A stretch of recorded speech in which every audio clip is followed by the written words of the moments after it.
Wisdom with Kate Olson.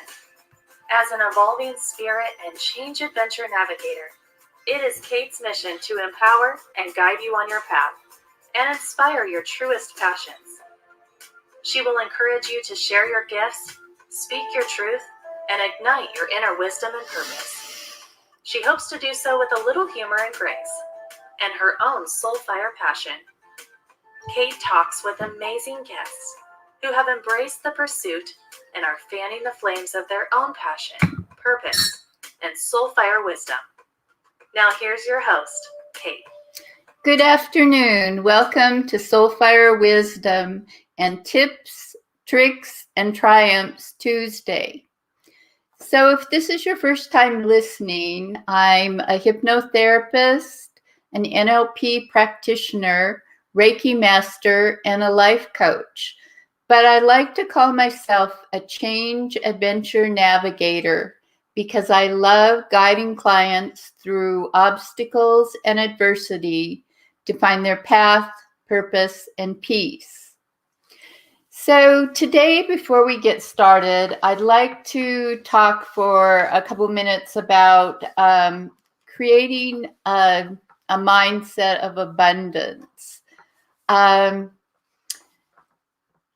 I had a client this week who had a very non-abundant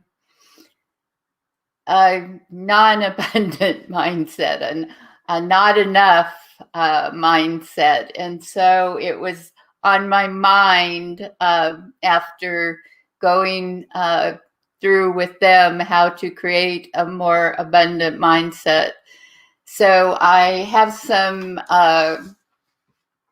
tips for how to do that. And one is to be aware of how powerful your thoughts are. And then do things that help you create more abundant thoughts. Like have an abundance affirmation.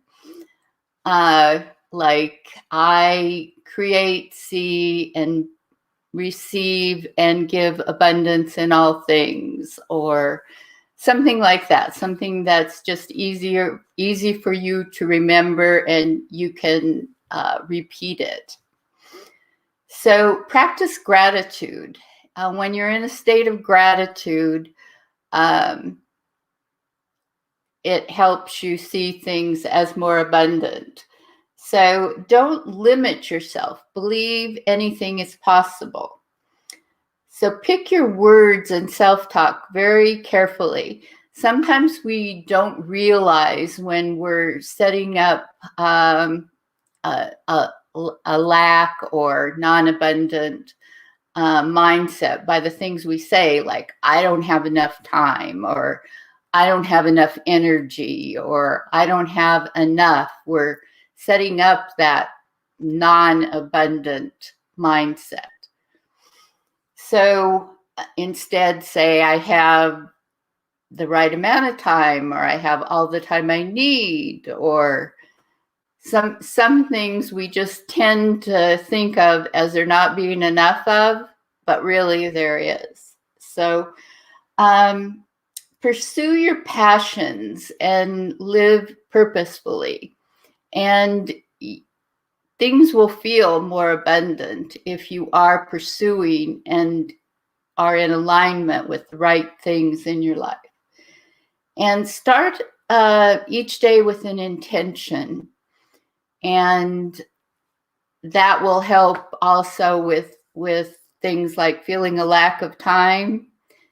If you have an intention, you're more likely to feel like there is more time. So practice self-care. And the more you take care of yourself, the more abundance you're going to see in everything around you. Just because you're going to be, like fill up your own cup first, you're just going to be able to give and receive more if you take good care of yourself. And so try those things, and I think you'll have a little bit more abundant mindset. So I'm anxious to get to the show today because I have wanted to know more about the Akashic Records myself. And our guest today, Lisa Barnett, is the founder of Akashic Knowing School of Wisdom. She's an Akashic teacher, consultant, healer, and author of The Infinite Wisdom of the Akashic Records, and From Questioning to Knowing, 73 Prayers to Transform Your Life. With more than 25 years as a spiritual teacher, Lisa teaches students all around the world to access soul guidance. She incorporates information from your soul's library, the Akashic Record, with energetic healing to help you break through blocks, clear pain, fear, and find karma to create the life your heart and soul desire. So I am excited to introduce Lisa now. Hi. Hi, Kate. Nice to be here with you. Glad to have you here. And as I said, it's something that I would like to know more about. So to start out with, could you just tell us a little bit more about yourself and, what led you to this path? Oh, absolutely. So, for me, it's been a lifelong journey. And that journey literally started when I was 3 years old. And so at that moment, when I can remember being 3, I actually realized I was trapped in a body. I literally could remember being in the etheric realm, conversing with my friends up there, not having to use a lot of words. And here I was at 3 trying to explain something to my mother. And I just thought, oh my God, I can't believe I've done it again. So yeah, it was quite a little trigger. And I started to study when I was really in my teens, 13, 14 years old. I was like, okay, what is all these memories about? What's going on here? My parents were basically agnostic. We didn't go to any kind of church. And so I had actually gotten my parents to take me to church when I was about 8 because I figured maybe somebody there would know something. But I started reading the spiritual information that was coming out. I was living in California, and it was the late 60s, early 70s. It was, the Maharishi Mahesh Yogi was bringing transcendental meditation back to bringing it to the West from the East. Lots of interesting books out in the world or coming out in the world. So I literally started to read and study kind of spirituality, looking for information on reincarnation. I kept on in university. I was studying philosophy. And so it started as just a conscious awareness. And then many years later, I actually went through my whole, my own kind of dark night of the soul. 2 of my best friends died, and I decided that I didn't want to really be much of a part of this world anymore. So I was going to go have fun and party. Again, a lot of partying going on in the 70s and 80s here in California. And so, I really just kind of went down that rabbit hole until I ended up so sick that I kind of had to pull myself back out and remember what was my soul path. What did I really come to do? And so I became a healer. My realization when I was young was that I was actually a healer. And so I studied healing for many, many years. I had a healing center. I would do sessions, healings, intuitive readings for clients. And every once in a while, I get this kind of big booming voice. I get this like, wow information that was not just about kind of what was going on in their life and their energy field in this time, but really all these past life information, what they came to do, the soul contracts they had with other people, the karmic patterns they want to heal and release so they could learn and grow as a soul. Anyway, it was very wow. And it took me a while to actually figure out where that information was coming from. And when I finally did, I realized I had access to this Akashic record field that I had been taught by my healing teacher was off limits to us, off limits to humans, but they were talking to me and they were answering me. And so I realized it actually wasn't. It had been when I asked the record keepers. I said, so what's all this about?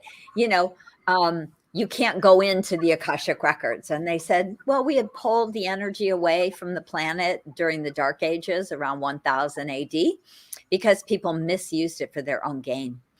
And they said, but it's time to bring it back. We're at a kind of a new energy in history, and it's time for people to access their own soul wisdom. And it's really everyone's birthright. And so kind of with all of that information, they said, please help us to bring the energy and information back to humanity. And we'll give you kind of sacred access prayers to help you teach this information. And they did. And I said, yes. And that has been going on for many years now. Okay. So can you tell us just what actually are the Akashic Records? Sure. So the Akashic Records are the recording of your soul's journey throughout all time space continuum. So if you can imagine that you as a divine soul at some point individuate from source and go on a journey, and everything, every place you live, every life you have, every world or plane or dimension, and there are many that we experience, all of these lifetimes and lives in between are all recorded in your own personal Akashic record library. So I like to say, if you could imagine you have a whole library just about you, and you also have your very own librarians. And these are the beautiful, pure, divine source beings of light that we refer to as the Akashic record keepers, or I sometimes call them the Akashic masters. There's actually many in your library that are here to be in service to you, that are here to help us. Each of us have our own librarians and our own library. So they're here to help us understand really who we are in a much bigger way and what we came to do or be. So how did you first learn about this? You mentioned your teachers. Right. Who were they, and how did you learn? Well, I studied with a woman here in California for almost 6 years. And she said, you can go up to the gates of the Akashic Records, but you can't go in. And so that was the information she had been taught. And so that's what I thought when I would do an energy healing on a client. I would go up to the gates of their Akashic Records. I could kind of see these etheric beings, and I would say, please, can my client have some energy to fill themselves up now that I've made space in their field? Now we've done some healing and releasing of old energies. And I would see the energy kind of come down. It would stream down. It would look like sparkles or books or information, wisdom, whatever. And I'd be like, great, thank you. And off we go. And then I started to hear really a big booming voice. So I would be doing a reading for somebody and a healing for them. And I would get like more this booming voice that would give me this big information. but I didn't know who they were because I was told you could go up to the gates of the records, but you couldn't go in. So I was never expecting, that I was actually entering these people's Akashic record. But what they told me later on is that when I would come together with a high vibrational client, that we could energetically, because of the vibration that I hold, because my path is to bring this information back to humanity, we could move into this Akashic dimension, which is part of the quantum field of source energy. And I could then access all of this expansive information for my clients. So it was really quite beautiful to be able to, start to work with them, these beings of light, as my teachers, and say, why did my teacher think I couldn't go in the records? What happened? And they would give me this history, like, we pulled the energy away back in the dark ages, and now we're just bringing it back, right? And so, so I have spent many, many, many years just having these big, deep conversations with these beings of light, with these record keepers, and say, explain, Okay. And they do. So what does it mean when we talk about a person's soul path or purpose? And how do we know we're on that path? Right. So the way the record keepers explain it is that your purpose, often people are like, what's my purpose? And I have tons of clients who, what's my purpose? And the record keepers always say, it's not one thing. If we had like one purpose, like you're supposed to go get a job at, this company, we would be, of course, bored out of our minds. We are really infinite souls. We are very wise. We have had, most of us, over 400 lifetimes here on Earth alone, not to mention all the other realms or dimensions. And so we know a lot. And of course, as wise souls, we would be very bored. So your purpose is to actualize your soul's plan. And what that means is, before you come into a body, before each lifetime, you say, this time I'm going to Earth, and this time I'm going to pick these kind of parents. I want to understand and heal or learn from some of these karmic patterns. Often karma has been seen through history as like a punishment. And karma is not a punishment. It's not because you've been a bad person or that you're a bad soul. Again, I'll have clients who will come to me and say, I must be really bad because I've had this really hard life. But the truth is that we want to learn, because we are these ancient, infinite, wise souls.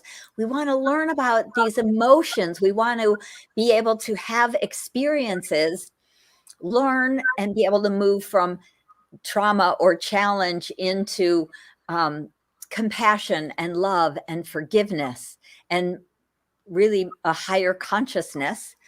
We want to share these gifts with other people. We want to be teachers. And even if that teacher, being a teacher, means I'm sharing with my spouse or my children or maybe my friends or my family, we really come to become more conscious. And as a soul, your basic soul purpose is to learn and grow and to live out your soul plan, which is complicated because most of us write soul contracts with about 25 to 50 other people. So it's a lot of contracts. Many of them are to support each other, but many of them are also to learn and grow. So I would say maybe that soul contract has some karma attached, right?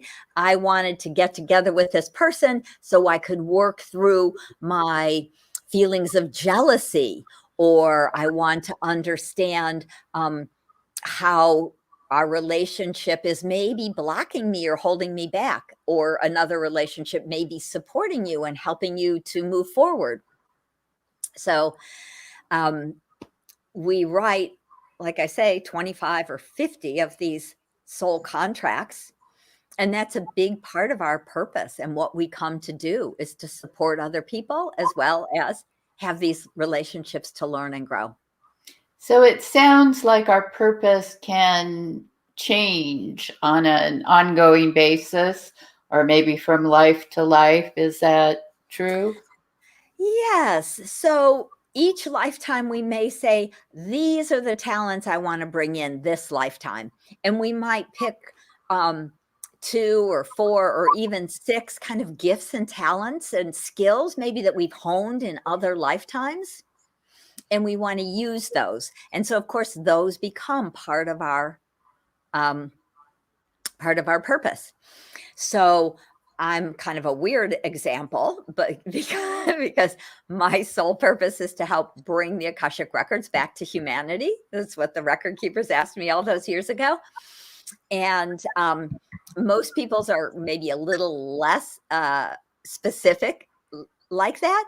But because we're at such, again, a powerful time in history where we are awakening in greater numbers than we have in thousands and thousands and thousands of years. And even though part of, what's happening is a lot of the trauma in the world is pushing us to awaken. And the earth herself, our dear Mother Earth, is actually a conscious, sentient being. And she is also awakening. So if you imagine the planet we're living on is waking up, that's going to keep pushing us to awaken. And so what happens is all of the situations and relationships and things that are out of alignment for humanity and Earth's the highest and best good, those are going to come up to be witnessed, right? So more of the climate change is showing up to be seen and to help other people to say, okay, we now have these huge floods and, more hurricanes than we've ever had and more drought than we've ever had. And villages and cities washing away. And maybe it's time to do something about this. Maybe maybe our relationship with Mother Earth has some problems. Right? So it pushes us often to a point where we can't ignore it anymore. And that's what will start to push us really to heal, change our attitude towards the planet, start to really, as everybody around the world, we're very global, right? We're not just stuck in a small village where we don't talk to somebody, who's 10 miles away, except for once every 2 months when we go to market, right? It's just been hundreds of years. The whole world is transformed. So if we don't transform it now, of course, we'll be in trouble. But I completely and utterly believe, and according to the record keepers, we are on a timeline to heal our planet, to awaken in a much greater global sort of sense, right? To move out of a lot of our old, some of our selfishness into really becoming a much more global community and supporting everyone around the world so that everyone has food and water, clean air, right? So it's a huge piece of awakening. Yeah. So how do past lives affect, like a soul's present life? Right. So we often write our soul plan, right? So before we come into a body, we write a soul plan, and we write that plan based on other lifetimes we've lived. And so part of that basis is gifts and talents that we've learned in other lives. So we can say, oh, remember all those different lifetimes where I was a healer. I want to bring my healer gifts to the world. And for someone else, it might be, oh, remember all those lifetimes where I invented great things for the world or for the community. I want to go back and bring those gifts and talents as an inventor back to humanity. And someone else will, we've been engineers. We've engineered these great cathedrals around the world. We've somehow engineered the Great Pyramids and, all sorts of things.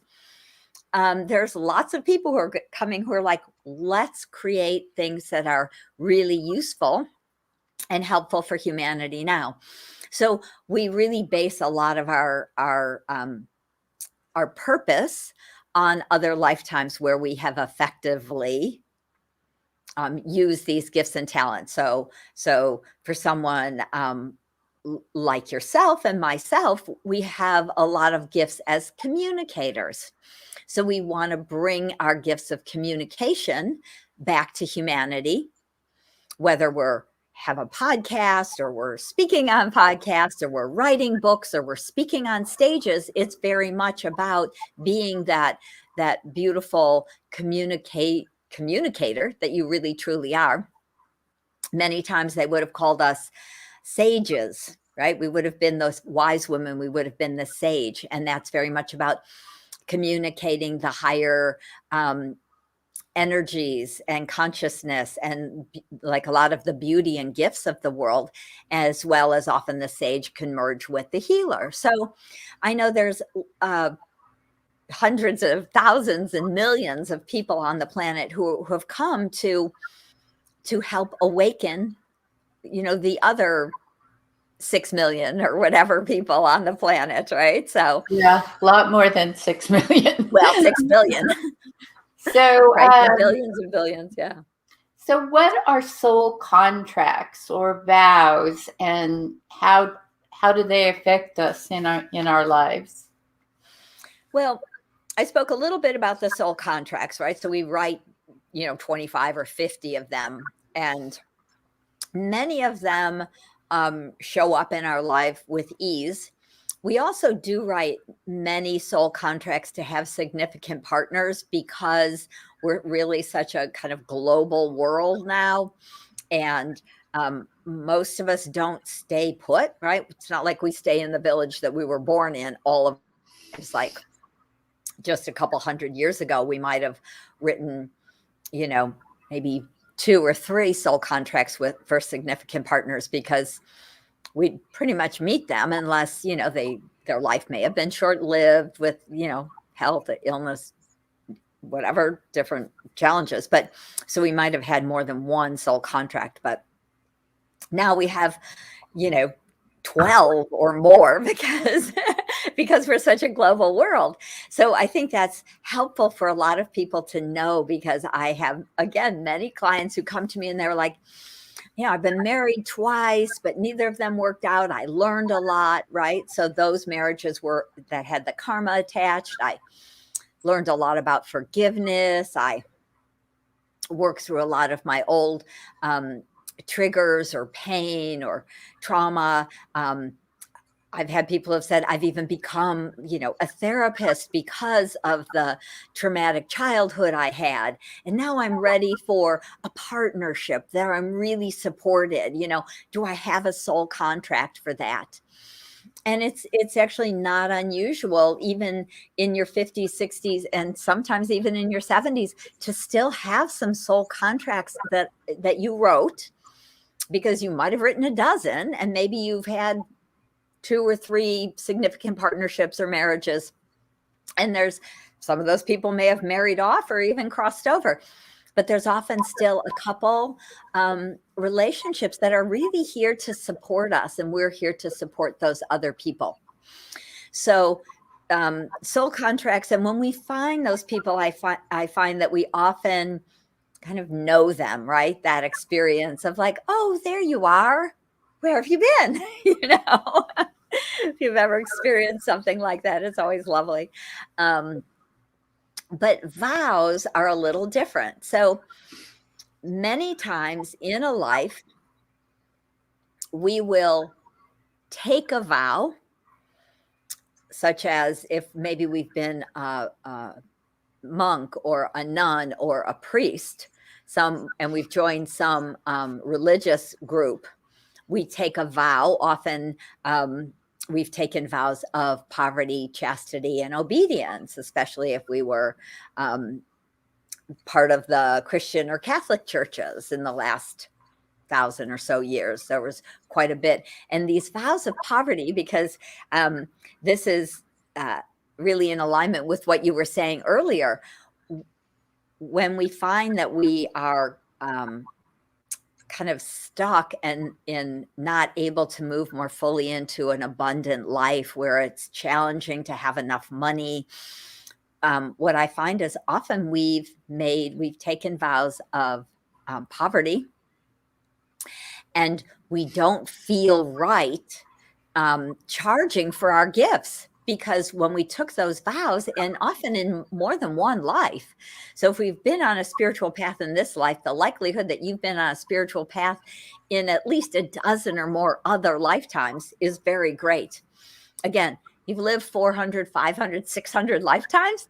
So, it makes sense that we could have, 10 or 20 vows of poverty from different spiritual lives or religious lives.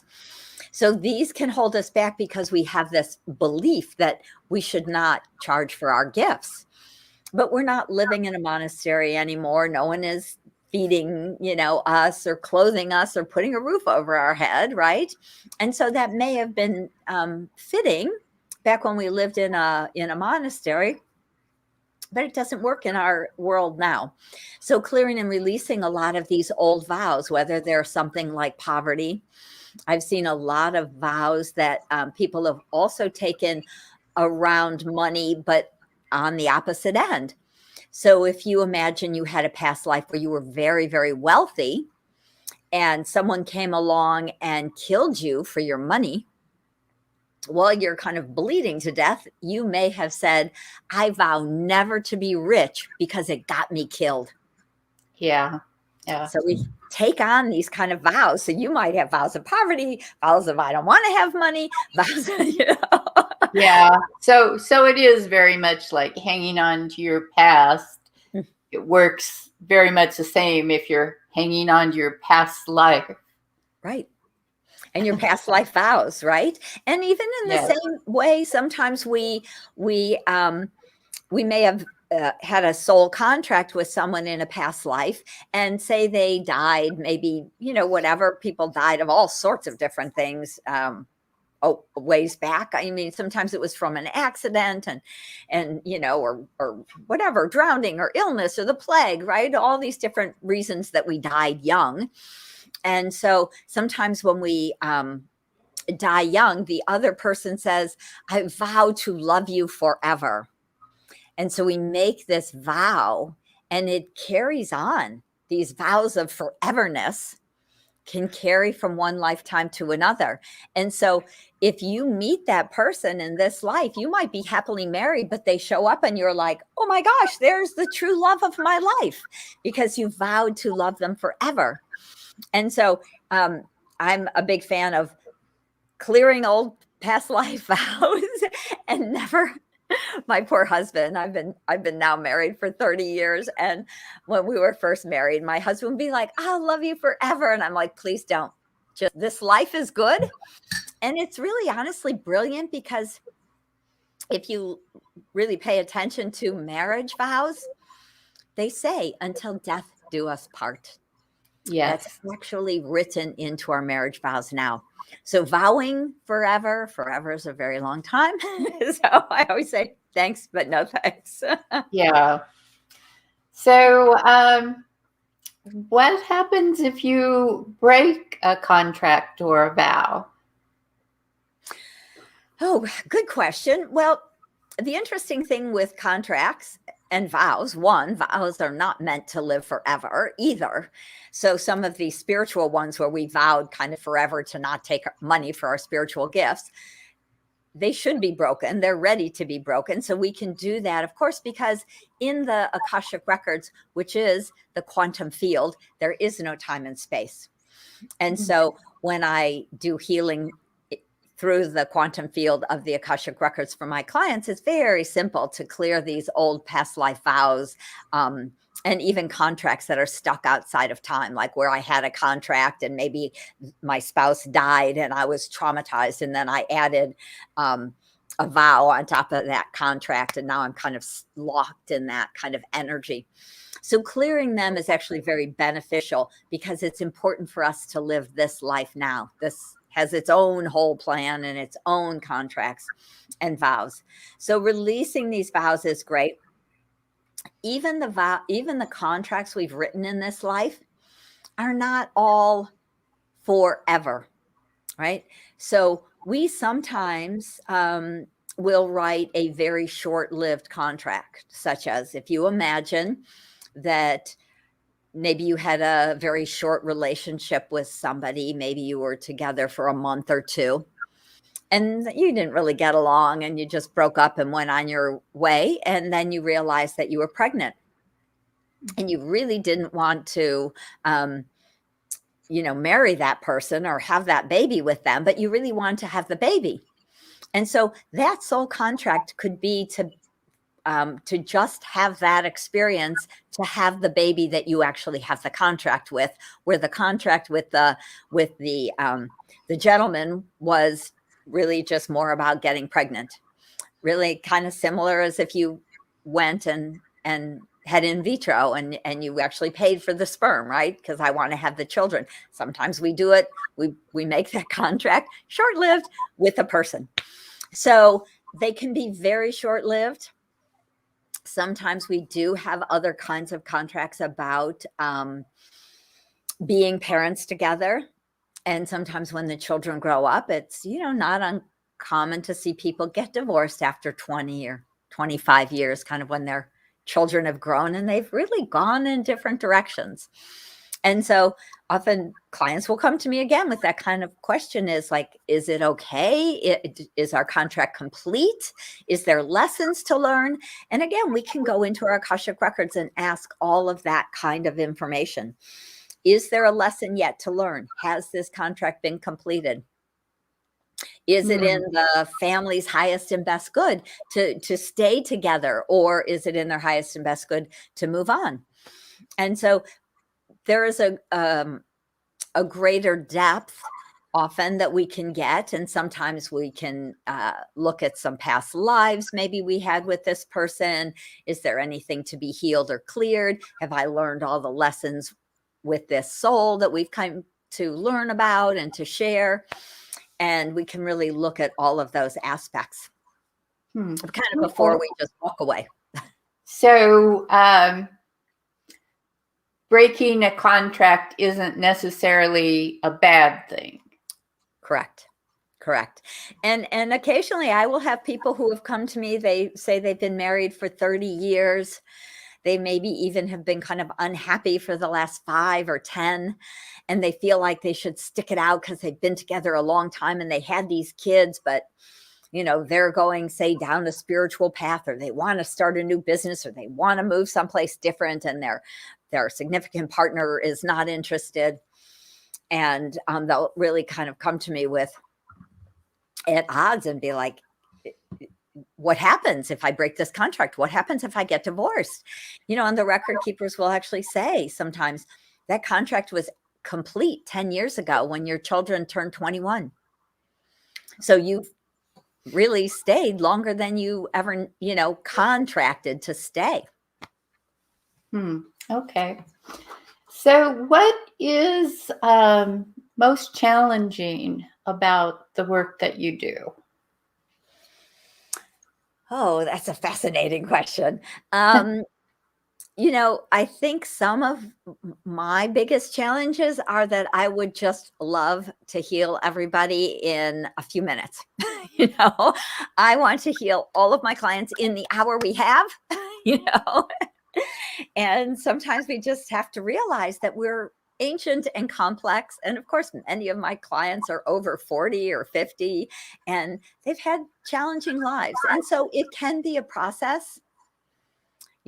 Sometimes people will say, can we just clear all the karma and all the contracts and just be done?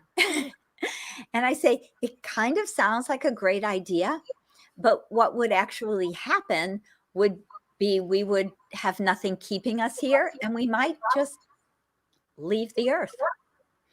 And that's not really what we want, right? We are not wanting to leave. But if we become completely unanchored with no soul plan or soul purpose left, what's to keep us in the body, right?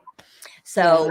I think it's important for people to understand those bigger pictures, that we come to work through the challenges, to be able to really go from these challenging situations, to be able to open our heart further, to be able to feel more compassionate and forgiving, and to little step by step kind of shift and grow. And then we can look back and be like, wow, that's great. I've made, I had a, really hard childhood, and now here I am, doing whatever that might be that you're doing. And that's the learning, and that's the growth, and that really is the soul accomplishment that the soul is looking for when we come here to earth. So what is the greatest benefit or reward that you personally get from doing this work? Well, being able to be the conduit to this information, being able to heal people, whether it's in an hour, because I can do a heck of a lot in an hour, and often that's like, people are like, wow, I feel completely different. All of that weight of the world is off my shoulders. I'm ready to go out and write my book or start that new business or whatever it might be for them. And that's always so exciting. And also for me to teach this work. So of course, many, many years ago, the record keepers gave me what I call the 5-step wisdom prayer system to simply access your Akashic records. So they've given me vibrational keys in the form of sacred prayers. And so instead of having to meditate for hours on end, for years on end, we use a vibrational key to open the records and to move into that energy vibration. And so it's very exciting for me to have taught thousands and thousands of people around the world. I have right now I teach a 6-session or 7-session workshop, and I've got over 100 people online in my workshop. So it's very fun because people really start to get it. They realize I teach healing tools and just so much information that it's very transformational. And then some of them will go on to become certified Akashic Record readers, consultants, and healers. And so to be able to offer a path to start your own business is always very exciting for me, because I know many, many of my clients say, I'd like to, have a spiritual job. I'd like to have a spiritual business. I'm not sure what to do. Do I, what do I study? How do I do this? And so the record keeper said, we can teach you. We can teach you to read the records for other people and to actually start a business. So that is beautiful. I have a dozen or more teachers who teach my work, and a couple of dozen of certified consultants who are out there doing Akashic record reading and healing sessions for people. So it's been just a very beautiful, and I feel very blessed to say, fulfilling path, bringing the records out to the humanity. Great. So this is a little bit of an off topic question. And considering what you do, it might seem a little strange, but I've been asking all my guests for a while. So what has surprised you most about life so far? Wow. Well, honestly, the thing that really surprised me the most, so, I mean, just the whole process of kind of waking up as a 3-year-old and having these gifts was a surprise. But the really next biggest surprise, when my son was 11 months old, I found out that I was pregnant with twins. And so I had 3 babies under a year and a half. And that was a humongous surprise for me because I never really considered myself like the motherly type. So, so I could go into my Akashic Records and say, really?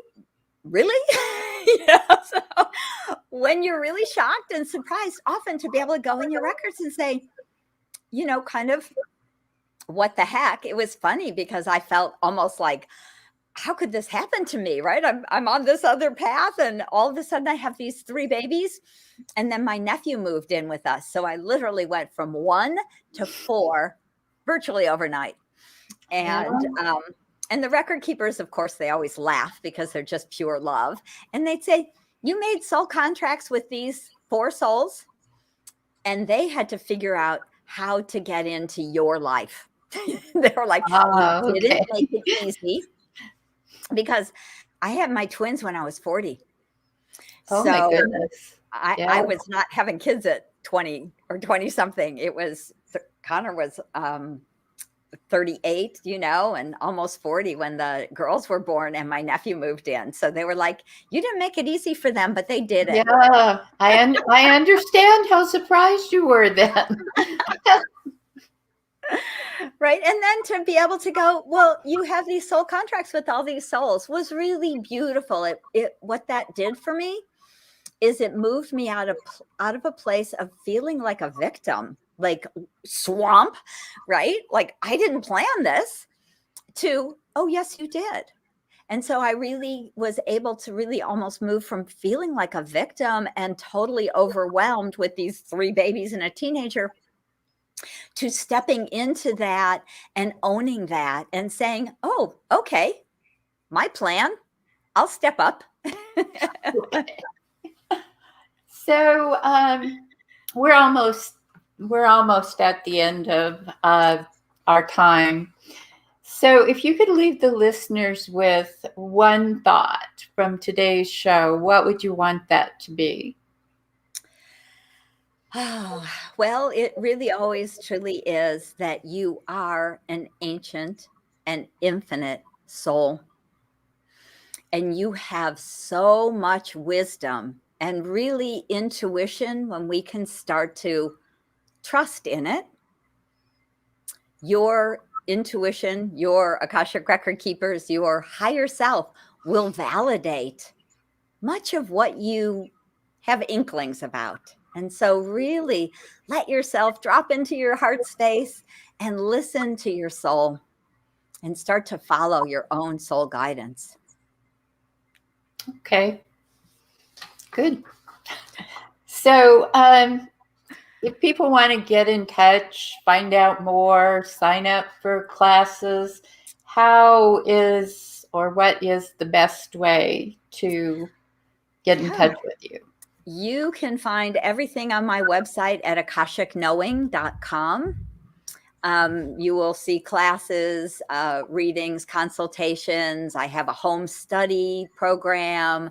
I have guided meditations. I have 2 books. So all of that is on akashickknowing.com. And, okay. Yeah, great. That sounds easy to find. If you happen to forget it, you can go to the radio website. That's soulfireradio.com. Click on guests and scroll down to Lisa's name, and the website is listed there. So thank you.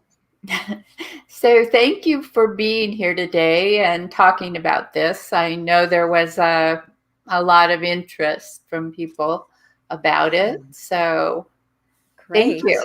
Well, thank you, Kate. I appreciate you having me on and getting to share the infinite wisdom of the Akashic Records with your community. So thank you so much. So I'd like to thank the audience for being here today. And we have another great show planned for next week. Next week, my guest will be Tracy Warren.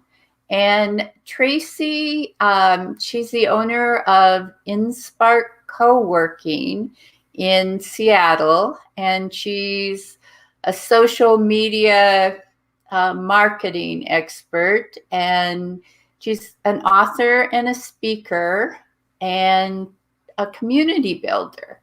So she just wrote a book about creating, how to create community. So be sure to tune in next week. That's 3 p.m. Tuesday, the 28th, and we'll hear all about creating community. So thanks again, Lisa. Thank you. Thank you for listening to Soul Fire Wisdom with Kate Olson. We hope you enjoyed the show. If we made you laugh, brightened your day, or sparked a new thought, we have succeeded in our mission.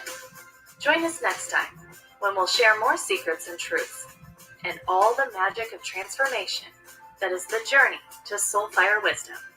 Always remember, be fierce in the pursuit of what sets your soul on fire.